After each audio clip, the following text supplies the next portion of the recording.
Assalamualaikum warahmatullahi wabarakatuh. Nah, kami dari kelompok 1 yang beranggotakan Adelina, Adinda, Ahmad Sofa, Aulosius, Arinda, dan Astika. Pada kesempatan kali ini, kelompok kami akan menjelaskan tentang three-way handshake. Koneksi TCP diawali oleh prosedur yang biasa disebut dengan three-way handshake. Tujuannya untuk melakukan sinkronisasi antara pengirim dan penerima. Hal yang diinformasikan selama three-way handshake adalah jumlah data yang bisa ditransmisikan dalam satu waktu, sequence number yang dipakai. Untuk satu koneksi, harus melakukan session inisialisasi dengan melihat flag sinkronisasi ke satu. Segmen juga berisi sequence number yang mengidentifikasikan awal bit yang ingin dikirimkan berikutnya. Juga berisi acknowledgement yang terdiri dari sequence number berikutnya untuk menerima data. Setelah three-way handshake dilakukan, baru dianggap session established dan koneksi dua arah siap dilaksanakan. Berikut merupakan gambar dari fase penetapan koneksi TCP atau yang biasa disebut three-way handshake. Sender mengirim TCP segmen dengan nilai SYN sama dengan 1 dan TCT SYN segmen diterima oleh receiver. Receiver mengalokasikan buffer memori dan variabel SYN sama dengan 1. Sender mengirim kembali TCP segmen ketiga SYN sama dengan 1, sekuensi ISN dari receiver plus 1 dan ISN dari sender.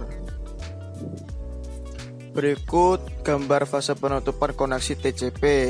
Ada dua batang, sender dan receiver. Sender memulai penutupan koneksi dengan mengirimkan TCP segmen dengan nilai VIN sampai dengan 1. Selanjutnya receiver mengirimkan TCP segmen ACK. Sender menunggu sampai receiver mengirimkan TCP segmen berikutnya. Sender mengirimkan TCP segmen ACK. Setelah periode waktu tertentu, koneksi tertutup. Fase transaksi pesan TCP. Yang pertama, TCP melakukan transaksi pesan dengan menggunakan sliding window protocol. Saat pengirim mengirim pesan, misalnya dengan ISN sama dengan 1, receiver mengirim acknowledgement dengan ACK sama dengan 2. Artinya, pesan dengan ISN sama dengan 1 telah diterima. Selanjutnya, kirimkan pesan dengan ISN 2 dan seterusnya sampai semua TCP segmen dikirimkan.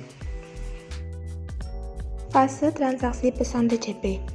Pengiriman TCP segmen atau pesan seperti pada contoh di atas menggunakan Windows C1.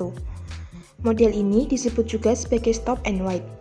Kelemahan model ini adalah munculnya delay yang cukup besar karena pesan berikut baru bisa dikirimkan setelah sender menerima ACK. Model stop and wait diperbaiki dengan menggunakan model go back N. Dengan Windows C sebesar N, sebanyak N pesan dapat dikirimkan pada satu saat. Model ini juga dipakai untuk flow control. Yang selanjutnya ada fase transaksi pesan TCP melalui Windows S3. Bisa dilihat dari gambar tersebut bahwa sender mengirimkan 3 pesan sekaligus. Lalu receiver menerima 3 pesan tersebut. Selanjutnya receiver mengirimkan ACK 4 yang artinya pesan dengan ISN 123 telah diterima. Selanjutnya, mengirimkan pesan dimulai dengan ISN 4 dan seterusnya. Sekian presentasi dari kami. Mohon maaf apabila ada kekurangan dan kesalahan dalam pembacaan. Akhir kata, wassalamualaikum warahmatullahi wabarakatuh.